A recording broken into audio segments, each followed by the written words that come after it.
کے لیل و نہار میں انسان کو دکھ، مصیبت، بیماری اور پریشانی کیوں آتی ہے؟ اس کی بنیادی طور پہ 3 وجہ ہیں۔ نمبر 1، دکھ، مصیبت اور بیماری اور پریشانی کا سب سے پہلا سبب جو ہے وہ یہ ہے کہ میرے اور آپ کے ہاتھوں کی کمائی سامنے آتی ہے۔ گناہ کر بیٹھے، غلطی ہو گئی، بھول ہو گئی، سستی ہو گئی، اللہ تعالیٰ کی نافرمانی ہو گئی، تو اس گناہ کی شامت پڑتی ہے، اس کی نحوست پڑتی ہے دکھ کی شکل میں، مصیبت کی شکل میں، بیماری کی شکل میں، پریشانی کی شکل میں۔ اللہ عز و جلال قرآن مجید میں فرماتے ہیں وَمَا أَصَابَكُم مِّن مُّصِيبَةٍ فَبِمَا كَسَبَتْ أَيْدِيكُمْ وَيَعْفُو عَن كَثِيرٍ۔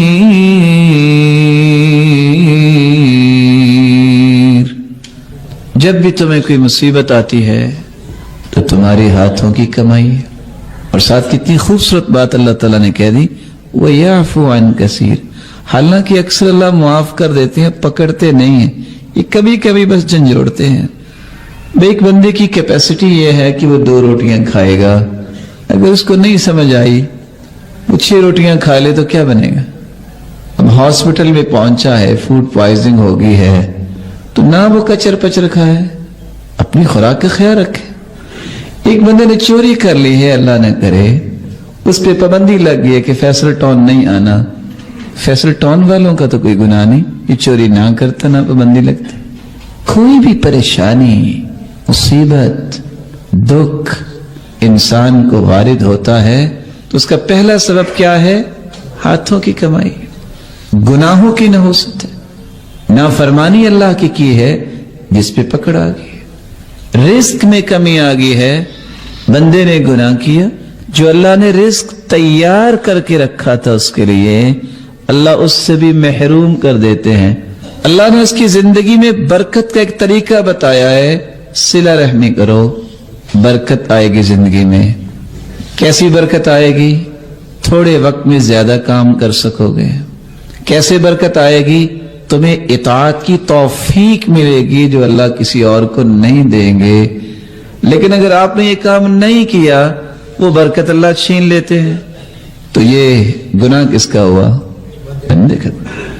مصیبت، دکھ، پریشانی اور بیماری کا دوسرا سبب یہ ہے، ایک بندہ ہے تو نیک لیکن مصیبت میں آ گیا۔ سبب کیا ہے؟ اصل میں اللہ مالک الملک اس کے گناہ معاف کرنا چاہتے ہیں۔ ہو سکتا ہے کثرت اشغال کی وجہ سے اسے توبہ کا موقع نہیں مل رہا، ساتھ ساتھ کمی کوتاہی بھی ہو رہی ہے، نیکیاں بھی کر رہا ہے، اور انسان سے تو ہر وقت ہی کمی کوتاہی ہوتی ہے۔ انسان تو غلطی کا پتلا ہے، انسانیت کا ہر فرد جو ہے وہ گنہگار، لیکن بہترین وہ ہے جو توبہ کر لے۔ مالک الملک یہ دکھ، پریشانی اور مصیبت، بیماری کیوں ڈالتے ہیں؟ تاکہ اس کے گناہوں کا کفارہ بن جائے۔ ارشاد ربانی ہے ما اصاب من مصیبت الا باذن اللہ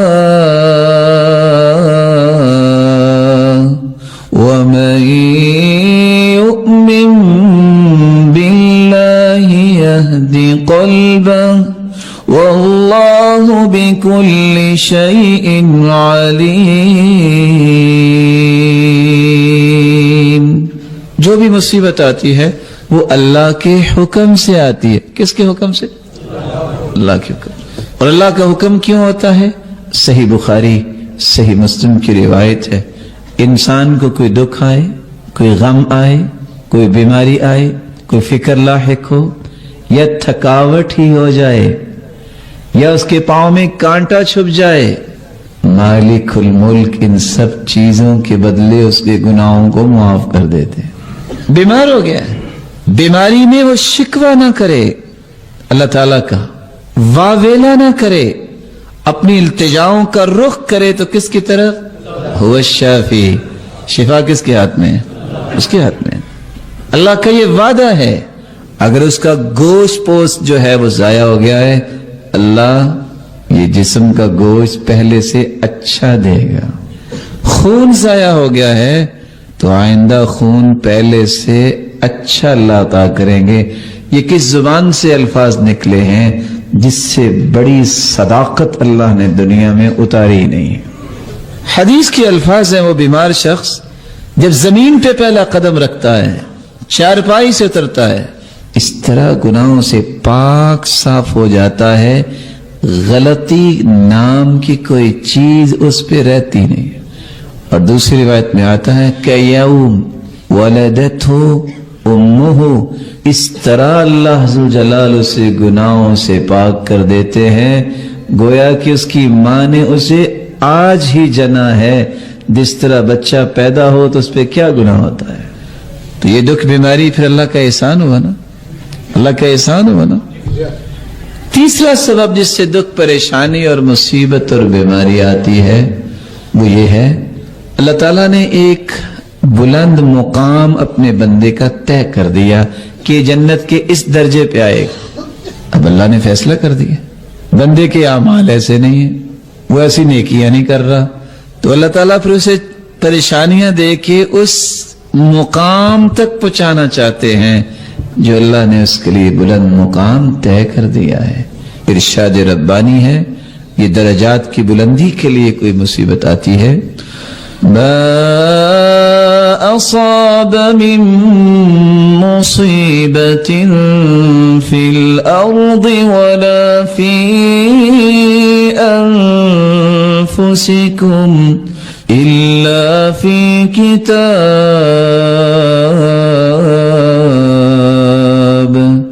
من قبل ان نبرأها ان ذلك على اللہ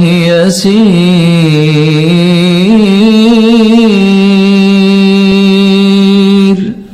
آسمانوں اور زمینوں میں جو مصیبت ظاہر ہوتی ہے وہ اصل میں اللہ نے لوح محفوظ میں لکھی ہوئی ہے. اللہ نے لکھ دی ہے کہ یہ مصیبت آئے گی. لکھا کیوں ہے؟ رسول اکرم صلی اللہ علیہ وسلم نے وضاحت فرمائی ہے. ایک انسان کا اللہ نے مقام اور منزل طے کر دی ہوتی ہے، انسان کا عمل اسے وہاں تک پہنچانے کے قابل نہیں ہوتا. اللہ اسے معمولی مصیبتیں دیتے رہتے ہیں جو اسے پسند تو نہیں آتی. کیوں دیتے ہیں؟ تاکہ اس کا بندہ جنت کے اس درجے پر پہنچ جائے. یہ سلسلہ صحیحہ کی روایت ہے 1599. تو مصیبت اور دکھ اور پریشانی اور بیماری کا تیسرا سبب کیا ہوا؟ درجات کی بلندی. لیکن سچی بات بتائیے دیانت داری سے، مصیبت جب بھی آتی ہے انسان کے تو فائدے کی ہے نا. میں نہیں کہہ رہا، میں ایک حدیث کی طرف لے جانا چاہ رہا ہوں. مطلب گناہوں کی معافی وہ بھی فائدہ، درجات کی بلندی وہ بھی فائدہ. اور اگر دنیا میں سزا کو مل گئی ہے تو چلو اللہ آخرت میں معاف کر دے. میں کہنا کیا چاہ رہا ہوں، قیامت کا دن ہوگا جب جنت میں مقام ملے گا. جن کو کوئی تکلیف دنیا میں آئی اس وقت کہے گا کہنے والا، کاش دنیا میں میرے جسم کے کینچی کے ساتھ ٹکڑے کاٹ دیے جاتے، آج یہ درجہ تو مل جاتا. لیکن دعا یہ کرنی چاہیے، اللہ ہم کمزور ہیں، ہمیں تو بیماری دیے بغیر بھی تو معاف کرنے پہ قادر ہے. تو نے کسی سے کوئی مشورہ کرنا ہے؟ تو ہی تو مختار کل ہے. تو چاہے تو ان سارے سلسلوں سے بچا کے بھی تو درجہ دے سکتا ہے، تو معافی کی توفیق دے کے بھی تو معاف کر سکتا ہے. اگر ہم سے کوتاہی غلطی گناہ ہو بھی گیا ہے تو میرے مالک ہمارے گناہوں سے تیری رحمت تو بڑی ہے، تو اپنی رحمت میں لپیٹ کے ہمیں ہر قسم کی مصیبت سے محفوظ فرما.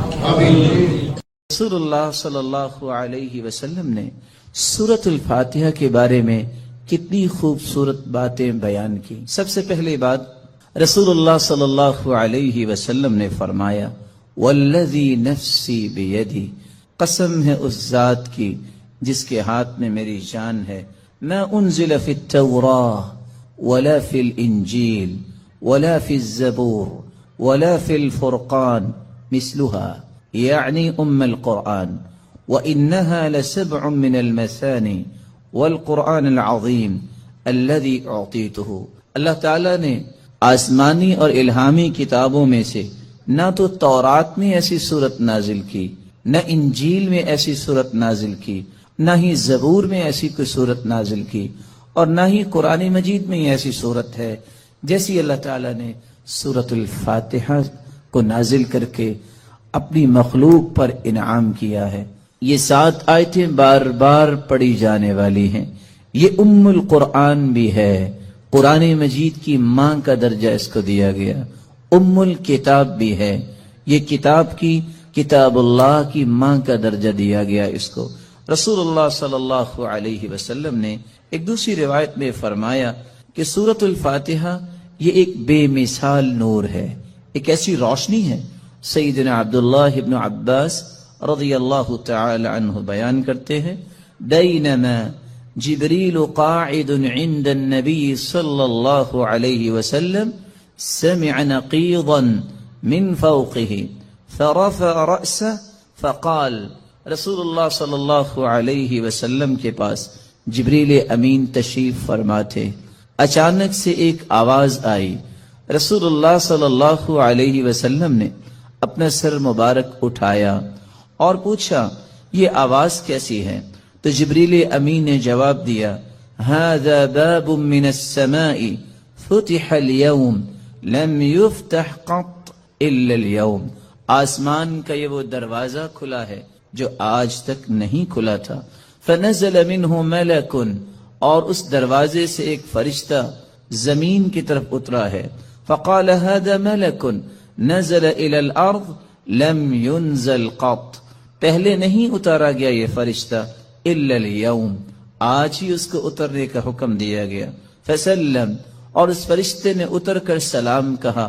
وقال ابشر بنورین، اے اللہ کے محبوب 2 روشنیوں کے لیے، 2 روشنیاں اور 2 نوروں کے ساتھ آپ کو خوشخبری دینے آیا ہوں۔ اوتیتہما لم یؤتہما نبی قط قبلک، ایسے نور جو آپ سے پہلے کسی نبی کو عطا نہیں کیے گئے۔ فاتحۃ الکتاب، ایک سورۃ الفاتحہ ہے، وخواتیم سورۃ البقرہ، اور سورۃ البقرہ کی آخری آیات ہیں۔ لن تقرأ بحرف منہما الا اعطیت، سورۃ البقرہ کی آخری آیتیں اور سورۃ الفاتحہ کا کوئی بھی حرف آپ پڑھیں تو اللہ رب العزت اس ایک ایک حرف کے بدلے عطائیں کرتے ہیں۔ اور یہ روایت صحیح ترغیب میں موجود ہے۔ بلکہ رسول اللہ صلی اللہ علیہ وسلم نے اس سورت کی عظمت کو بیان کرتے ہوئے صحابہ کرام کو کتنی خوبصورت بات سمجھائی۔ صحیح بخاری کا وہ واقعہ کتنا مشہور ہے کہ جب صحابہ کرام بنی سلیم کے قبیلے میں پہنچے، جب پتہ چلا، ایک آنے والی عورت نے بتایا کہ ہمارے قبیلے کے سردار کو بچھو نے کاٹ لیا ہے، کیا آپ کے پاس کوئی ایسا شخص ہے جو شخص دم کر سکتا ہو؟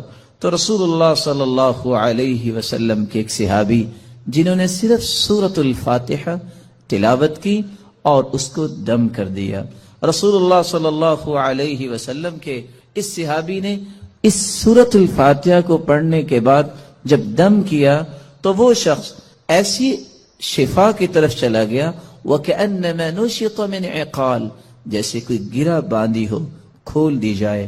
رسول اللہ صلی اللہ علیہ وسلم کے صحابہ نے کہا جب تک اللہ کے رسول سے بات نہ ہو جائے تو یہ انہوں نے جو 30 بکریاں بطور عوض اس کے دیا ہے، ہم اس وقت تک کوئی بات نہیں کریں گے۔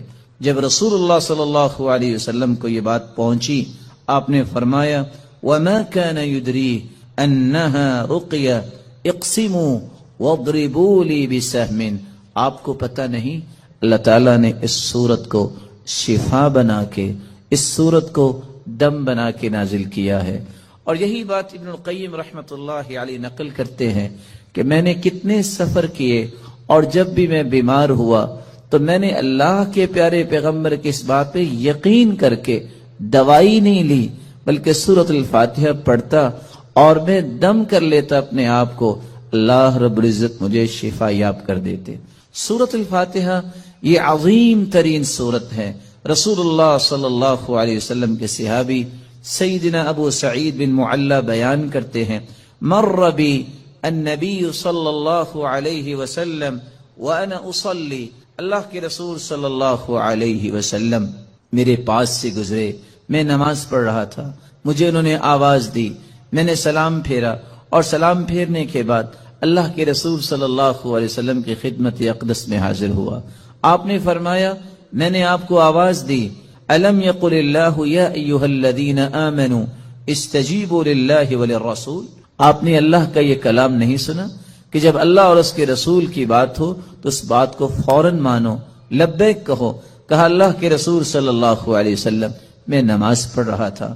پھر اللہ کے رسول صلی اللہ علیہ وسلم نے فرمایا، الا اعلمک اعظم سورۃ فی القرآن قبل ان اخرج، کیا میں تمہیں قرآن مجید کی سب سے عظیم سورت نہ سکھا دوں اس سے پہلے کہ تم مسجد سے نکل جاؤ، اپنے گھر کو لوٹ جاؤ؟ میں نے کہا کیوں نہیں؟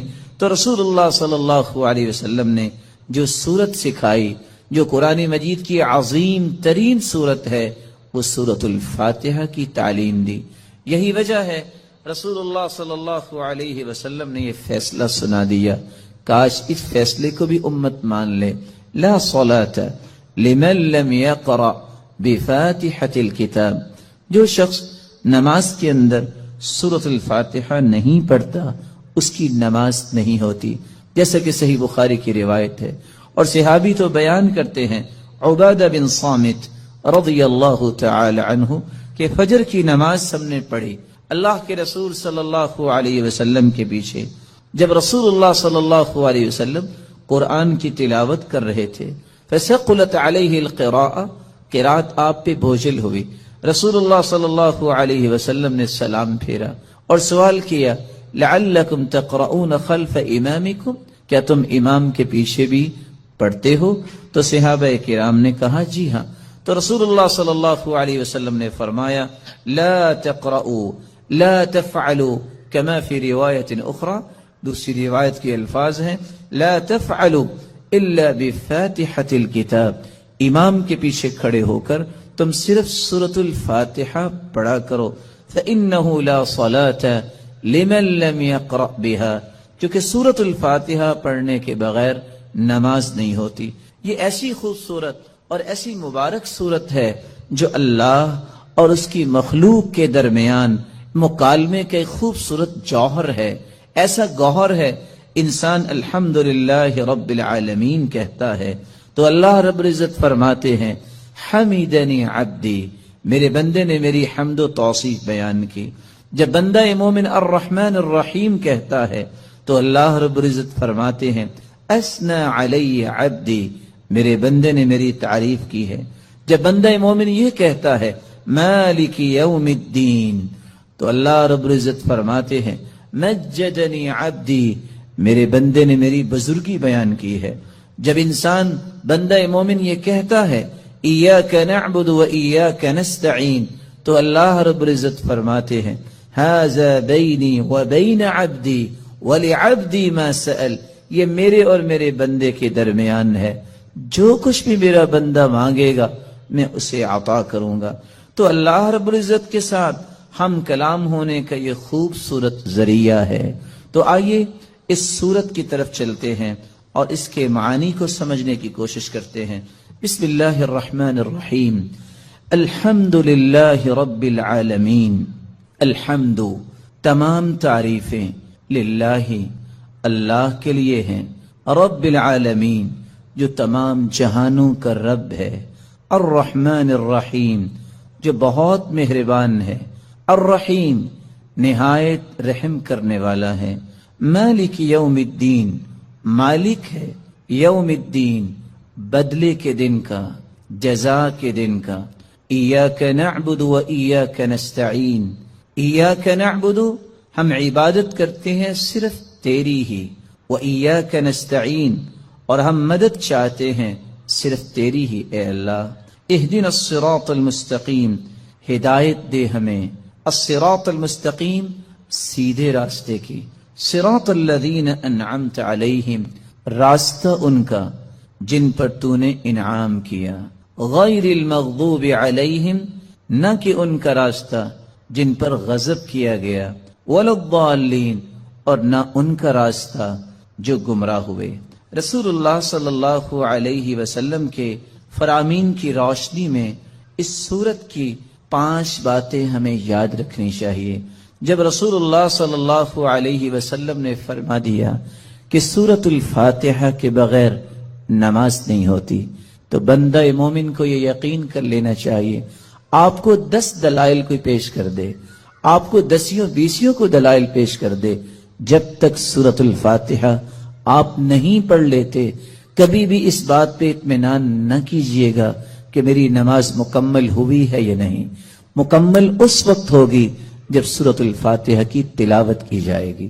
رسول اللہ صلی اللہ علیہ وسلم کے فرامین کی روشنی میں دوسرا پیغام میرے اور آپ کے لیے یہ ہے کہ یہ سورت شفا ہے، یہ سورت دم ہے، اپنے آپ کو بھی اور اپنی اولاد کو بھی دم کیا کرے، اور اس کے لیے سورت الفاتحہ سے بڑھ کر کوئی نسخہ کیمیا، کوئی تریاق نہیں۔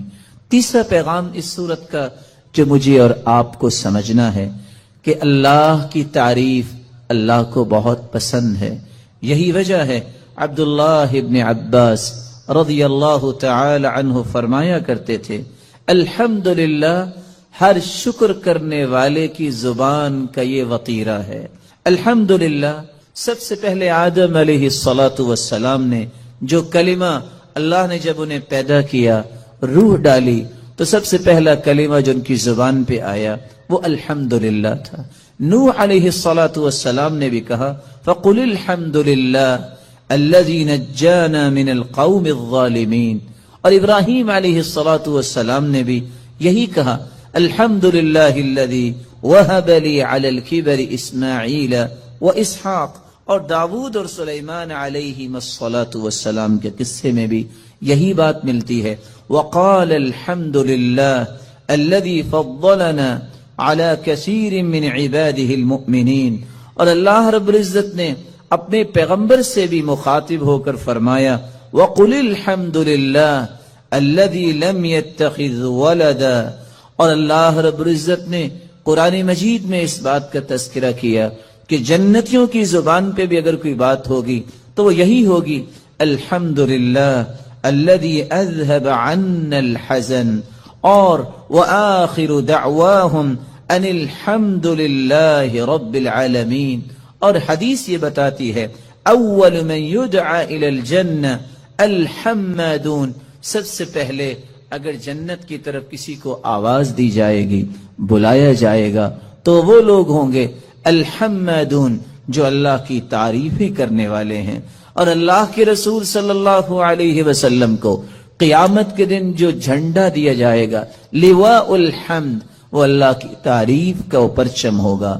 آدم فمن سواہ تحت لوائی، رسول اللہ صلی اللہ علیہ وسلم نے فرمایا آدم سے لے کر قیامت تک آنے والی آدمیت بشمول انبیاء اور انسانیت میرے اس پرچم تلے ہوگی۔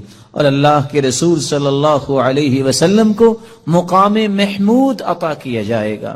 اللہ کی تعریف یہ اللہ کو بہت پسند ہے، اور اس بات کو سمجھانے کے لیے میں ایک اور حدیث پیش کرنا چاہوں گا۔ رسول اللہ صلی اللہ علیہ وسلم کے صحابی بیان کرتے ہیں قیامت کو جو ترازو قائم کیا جائے گا، جس ترازو میں نیکیاں اور برائیاں ان کا وزن ہوگا، اتنا بڑا ترازو ہوگا، لو وضعت السماوات والارض ومن فیہن فی کفہ لوسعتہن، اگر 7 آسمان اور 7 زمینیں اس ترازو کے ایک پلڑے میں رکھ دیے جائیں تو ایک پلڑا بھی بھرے گا نہیں۔ لیکن اللہ کی تعریف کا کلمہ صحیح مسلم کی روایت کی روشنی میں والحمدللہ تملأ المیزان، جو اللہ کے فیصلوں پر خوش ہو کر اللہ کی تعریف کرتے ہوئے یہ کلمہ اپنی زبان پہ لے آتا ہے الحمدللہ، تو اس مبارک کلمے کی وجہ سے قیامت کے دن میزان کے دونوں پلڑے نیکیوں سے بھر جائیں گے، جبکہ ایک پلڑا 14 کے 14 طبق رکھ دینے سے بھی بھرے گا نہیں۔ اللہ رب العزت ہمیں اللہ کی کثرت سے تعریف کرنے اور اس کے ذکر کرنے کی توفیق عطا فرمائے۔ چوتھی نصیحت اور چوتھا پیغام اس سورت کا یہ ہے کہ ہم نماز کی ہر رکعت میں جب یہ کہتے ہیں ایاک نعبد و ایاک نستعین، اللہ تیری ہی عبادت کرتے ہیں اور مدد بھی تجھ ہی سے مانگتے ہیں، تو پھر کسی بندہ مومن کو اس بات کو بھلانا نہیں چاہیے۔ وہ زندگی کے ہر حصے میں یہی کہے، میرا رکوع، میرا قیام، میرا سجدہ، میری دعا، میری نظر و نیاز اور میرا توکل، میری انابت، میرا رجوع، ہر وہ چیز جو عبادت بن سکتی ہے وہ صرف ایک اللہ کے لیے ہے، اس کو بھلائے نہیں، اور مدد مانگتے وقت بھی اس حدیث کو بھی نہ بھلائے اور اس اقرار کو بھی نہ بھلائے، فَإِذَا اسْتَعَنْتَ فَاسْتَعِنْ بِاللَّهِ، جب بھی تم مدد طلب کرو تو اللہ سے مدد طلب کیا کرو۔ پانچواں پیغام جو بالکل بھلانے والا نہیں، اور یہ بہت خوبصورت پیغام ہے اس سورت کا، کہ جب ہم مانگتے اللہ تعالیٰ سے یہ ہیں کہ اللہ ہمیں صراط مستقیم نصیب فرما، اور یہ وہ صراط مستقیم ہے جو اللہ تعالیٰ نے اپنے انعام یافتہ لوگوں کو عطا کیا، اور انعام پانے والے لوگ کون ہیں؟ اولئک الذین انعم اللہ علیہم من النبیین والصدیقین والشہداء والصالحین۔ وہ انبیاء کا راستہ ہم مانگتے ہیں، صدیقین کا راستہ مانگتے ہیں، شہداء کا راستہ مانگتے ہیں، صالحین کا راستہ مانگتے ہیں۔ وحسن اولئک رفیقا، ان سے بڑھ کے خوبصورت رفاقت کس کی ہو سکتی ہے؟ محرم مقدس کے معنی میں ہے ایک مسلمان کو اس مہینے میں کم از کم 10 کام کرنے چاہیے۔ پہلا کام یہ ہے جو رسول اللہ صلی اللہ علیہ وآلہ وسلم نے صحابہ کو سکھایا ہے، اور وہ یہ ہے کہ 10 محرم کا روزہ رکھیں۔ آپ سے جب سوال کیا گیا تو آپ نے فرمایا تھا یکفر السنۃ الماضیہ، ایک سال کے گناہوں کا یہ کفارہ بن جاتا ہے، اور آپ نے اس بات کی خواہش پیش کی تھی اگر میں آئندہ سال زندہ رہا تو میں 9 کا بھی روزہ رکھوں گا۔ سیدنا عبداللہ ابن عباس رضی اللہ تعالی عنہ اس لیے فرماتے ہیں 9 کا اور 10 کا روزہ رکھو۔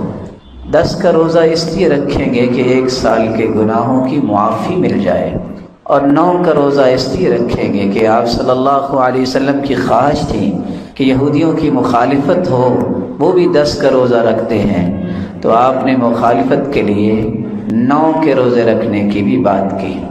دوسرا کام جو ہمیں اس مہینے میں کرنا چاہیے کہ بھلے آپ کی مجبوری ہے کہ آپ جنوری فروری کے ساتھ اپنے جملہ معاملات کو منسلک کرتے ہیں، آپ کم از کم دینی امور کو اسلامی سال کے ساتھ ہی جوڑے رکھیں۔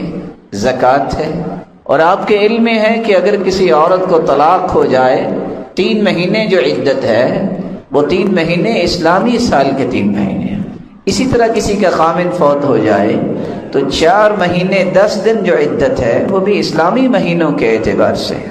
تو جن چیزوں کو اللہ ذوالجلال نے اس نظام کے ساتھ جوڑا ہے، اگر ہم توڑیں گے تو سب سے پہلے تو اللہ ذوالجلال کی اس تعلیم کی مخالفت ہوگی، اور رسول اللہ صلی اللہ علیہ وآلہ وسلم نے جو صحابہ کرام کو ایمان دیا ہے یہ اس کی مخالفت ہوگی، پلس اس کے کہ بہت سارے دینی نقصانات ہوں گے۔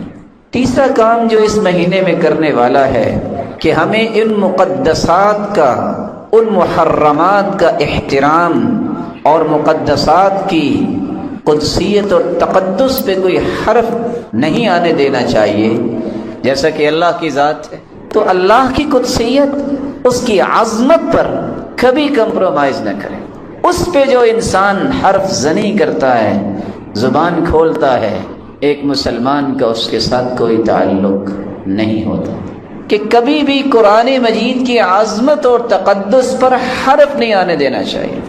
ہر وقت اس کی عظمت کو سمجھیے، کتنا عظیم ہے یہ قرآن۔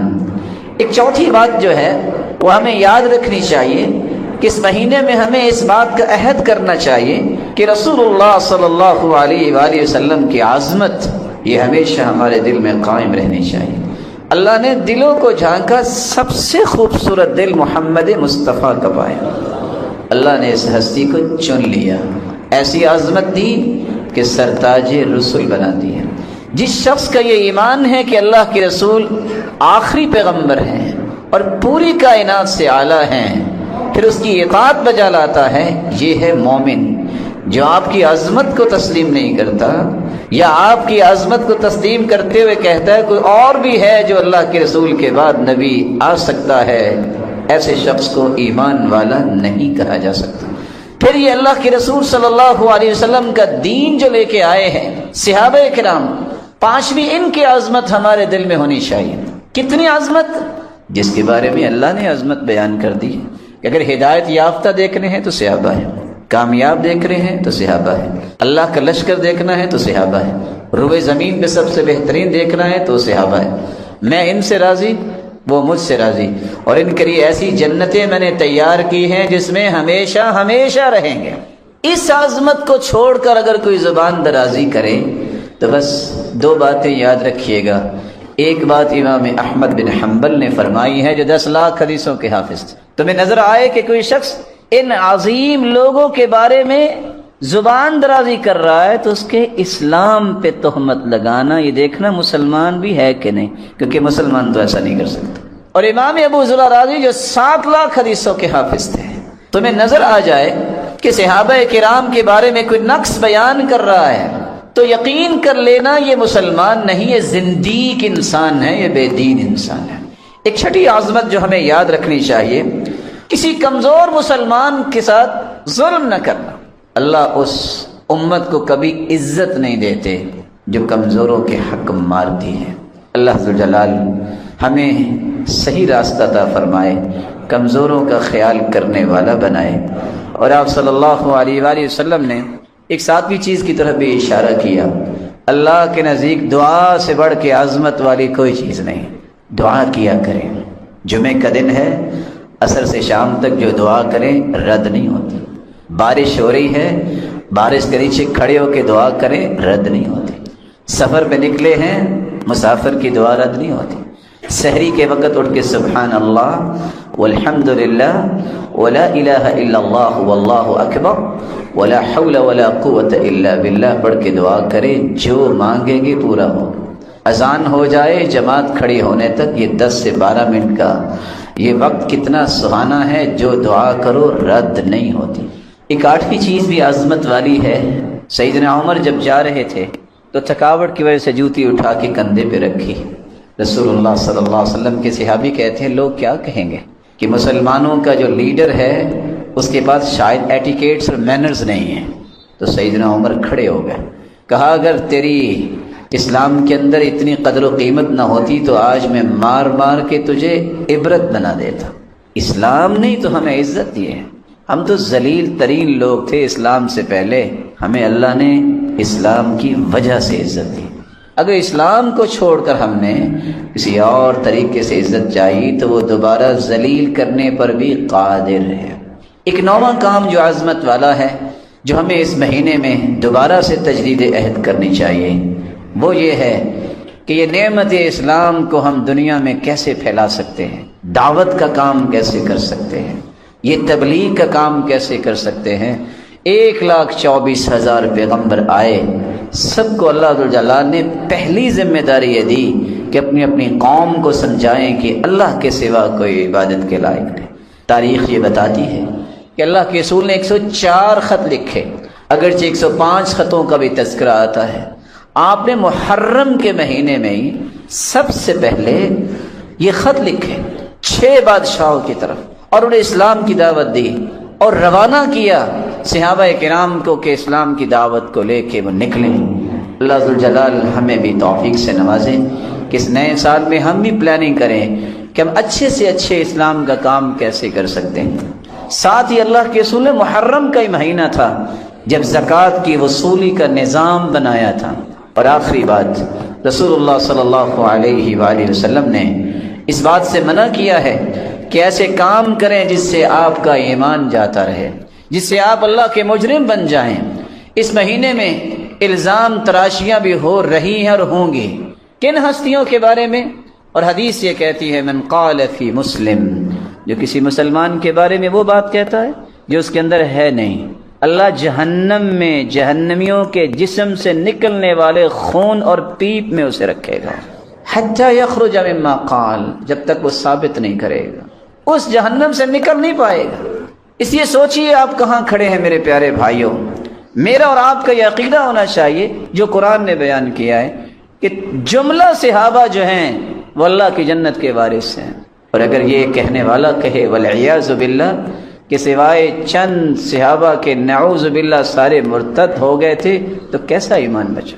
یہ کیسے کل قیامت کو حالات ہوں گے؟ رسول اللہ صلی اللہ علیہ وسلم کے اس تربیتی پیکج کو جب ہم دیکھتے ہیں، جو تربیتی پیکج جس کے ذریعے آپ صلی اللہ علیہ وسلم نے صحابہ کی تربیت کی، تو اس مبارک مہینے کا پہلا پیغام یہ ہے، نئے سال کا آغاز ہو رہا ہے، ہمیں سب سے پہلے اپنا محاسبہ کرنا چاہیے. رسول اللہ صلی اللہ علیہ وسلم کے اوپر نازل ہونے والا قرآن اس بات کی طرف بلاتا ہے، یا ایھا الذین آمنوا اتقوا اللہ، اے ایمان کا دعویٰ کرنے والو اللہ سے ڈر جاؤ، ولتنظر نفس ما قدمت لغد، اس بات کو دیکھو کہ تم نے کل قیامت کے لیے کیا کچھ آگے بھجوایا ہے.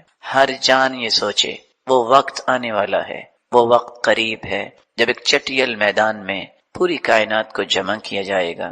ایسا چٹیل میدان لا تری فیہ عوجا ولا امتا، نہ کوئی اونچ نیچ ہوگی کوئی چھپ سکے، نہ وہاں کوئی درخت ہوگا، نہ وہاں کوئی پہاڑ ہوگا. پوری کائنات میدان محشر میں جمع ہوگی. وہ حسن جو تم دنیا میں حاصل کرتے ہو، حاسبو قبل ان تحاسبو، اپنا محاسبہ خود کرو. سیدنا عمر رضی اللہ تعالیٰ عنہ کہا کرتے تھے، اس سے پہلے